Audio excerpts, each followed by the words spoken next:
जी। जी जी। ऐसा कहा जाता है कि भारत एक लोकतांत्रिक देश है। मतलब जी बस जी केवल कहा ही जाता है अब। खैर, और संवैधानिक अधिकार भी भारत की जनता को मिले हुए हैं। जी जी मानवाधिकार और मौलिक अधिकार भी इसी में शामिल है। तो फिर जी ऐसे में कानूनी और न्यायिक व्यवस्था से चलने वाले इस भारत देश में वकील जो है वो सड़कों पर आने लगे हैं। आखिर क्यों? जी। चूंकि आपका नाता रहा है वकालत से, तो इसका मेरे को लगता है कि आप बेहतर जवाब दे पाएंगे। जी देखो मोहित जी। देखो, न्याय जो व्यवस्था है ना हमारे देश की, वो जो मैकोले चाहता था ना, उसी के आधार पर आज भी चल रही है। तो कोर्टों में कभी भी ये सोच के मत जाना कि आपको न्याय मिल जाएगा। और अब हमने देखा होगा 2-2.5 साल से कि कोर्ट में क्या हाल है। कोर्ट में जो जजेस है वो भी मुंह पे कपड़ा बांध के और सामने बैठ रहे हैं, जिससे ये साबित होता है कि ये शो मोटो लेना तो दूर, यानी कि संज्ञान लेना तो दूर, जो गलत हो रहा है देश में, ये भी उस षड्यंत्र के जो चल रहा है उसमें उनका साथ दे रहे हैं। तो और फिर वही बात आ जाती है घूम फिर के कि सभी जजेस भी एक जैसे नहीं होते, सभी पुलिस वाले भी एक जैसे नहीं होते, सभी वकील भी एक जैसे नहीं होते। अच्छे जजेस जी। भी हैं, अच्छे वकील भी हैं, जैसे कि मुंबई हाई कोर्ट में जो जजेस हैं, उन्होंने अच्छा ऑर्डर भी पास किया है, जैसे नीलेश ओझा जी जो वहाँ पे लगे हुए हैं। तो ऐसे जज भी हैं।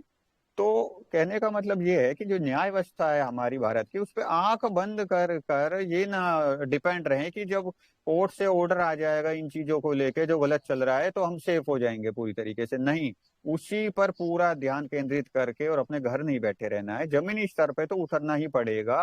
Walk walk walk, talk talk talk, जो राजीव भाई ने कहा था ना, वो तो करना पड़ेगा। और ये चुनौती हमें स्वीकार करनी पड़ेगी। कोर्ट के ऊपर बिल्कुल भी ना बैठे। कोर्टों में जो हम चलते हैं कि भाई कोर्ट से न्याय मिल जाएगा या कोर्ट इस पूरे ड्रामे को बंद कर देगी, तो ये तो भूल कर भी ना सोचे, ऐसा नहीं हो सकता।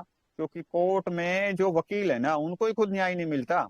मैं अपनी खुद की बात करूं ना, हमारा खुद का जमीन का मैटर चल रहा है, लगभग 6-7 साल हो गए, और हमें ही खुद न्याय नहीं मिल रहा, तारीख पे तारीख लग जाती है। इतना बुरा हाल है। तो कोर्टों में न्याय की उम्मीद ना रखें। राजीव भाई जी पहले ही बता चुके थे कोर्टों में क्या होता है, और इनका नाम बदलकर कार्यालय रख देना चाहिए, न्यायालय नहीं है। यहाँ पर कानून के आधार पर फैसले होते हैं, यहाँ पर न्याय की उम्मीद ना करें।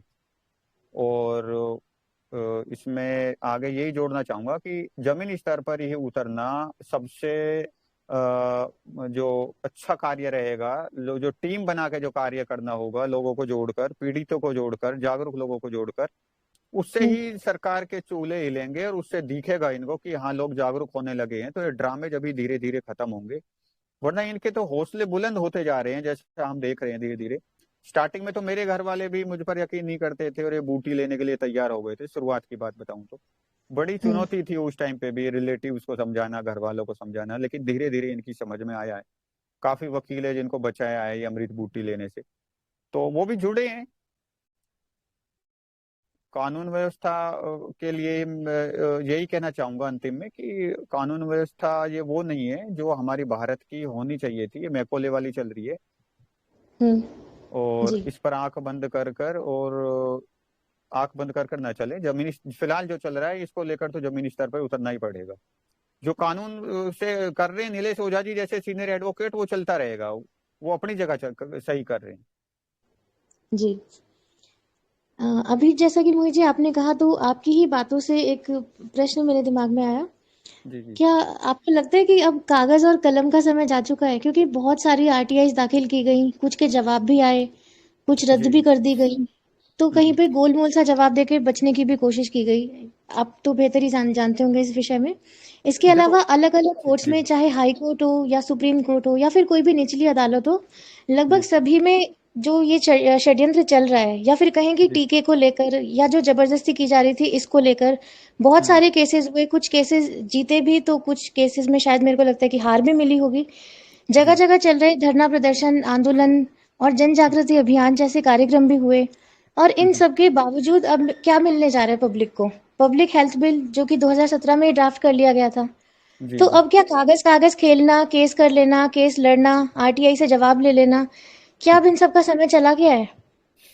देखो, कागज और कलम को ये नहीं कह सकते कि इसका समय चला गया है। वो कार्य भी अपनी जो टीम के साथी है ना, जो इस कार्य को कर रहे हैं वो करते रहें, लेकिन जमीनी स्तर वाला वो जरूर ध्यान रखें। कागज कलम का ये नहीं कह सकते पूरी तरीके से चला गया है। कोर्ट में जो फाइट चल रही है वो भी चलती रहे, जो आरटीआई लगा रही है वो भी आरटीआई लगाते रहे। और हाँ, आरटीआई को दबाने की इन्होंने खूब कोशिश की है, आज भी कर रहे हैं। जी। और आरटीआई में जो मांगते हैं उसका सही से जवाब नहीं देते, डिस्पोज ऑफ कर देते हैं, घुमा फिरा के जवाब देते हैं। और ये तो बहुत दिनों पहले से चल रहा है, लेकिन पिछले 2 साल में जब से ये ड्रामा चल रहा है, ये जो साजिश चल रही हम्म। है, तब से आरटीआई का जो गला घोटने का इन्होंने काम किया है वो बहुत तेजी से बढ़ा है। इसमें ये घुमा फिरा के जवाब देने की कोशिश करते हैं या फिर इसको डिस्पोज ऑफ कर देते हैं। अब इसमें क्या है जी, एनडब्ल्यूओ है जो जो जिसका प्रधानमंत्री जी नाम ले चुके हैं, हम्म। 26 जनवरी को भी ले चुके हैं, अपने ट्विटर पे भी ले चुके हैं। इसको लेके अभी लेटेस्ट आरटीआई लगाई थी मार्च में, 19 मार्च को। तो हमने इसका प्रधानमंत्री कार्यालय से जवाब मांगा था कि इसका वैज्ञानिक आधार क्या है, कानूनी आधार क्या है, सामाजिक आधार क्या है एनडब्ल्यूओ का। इसको लेकर जितने भी कागजात हैं प्रधानमंत्री कार्यालय में वो सभी उपलब्ध कराई जाएं। और इस तरह के हमने दो दो तीन पॉइंट्स बनाए थे। तो उसको लेके इन्होंने घुमा फिरा दिया, उसका जवाब नहीं दिया। अब उसमें अपील हमने कल ही डाली है, अपील मैंने। तो अब सोचने वाली बात है, जिस प्रधानमंत्री को करोड़ों लोग फॉलो करते हैं, जो प्रधानमंत्री अपने ट्विटर हैंडल पे एनडब्ल्यू का जिक्र करता है, क्या वो हवा में उसको एनडब्ल्यू का जिक्र कर रहा है? उसके कोई ना कोई तो कानूनी पहलू, कुछ ना कुछ तो उसका कारण रहा होगा ना जो उन्होंने किया है। करोड़ों लोग जिस प्रधानमंत्री को फॉलो करते हैं वो व्यर्थ तो ऐसे नहीं कर सकता, उसकी मान्यता है। तो इन चीजों को लेके हम्म। हमने ये अपील डाली है, तो उसमें देखते हैं ये जवाब देते हैं नहीं देते, या उसका भी गला घोट के बैठ जाते हैं। जी।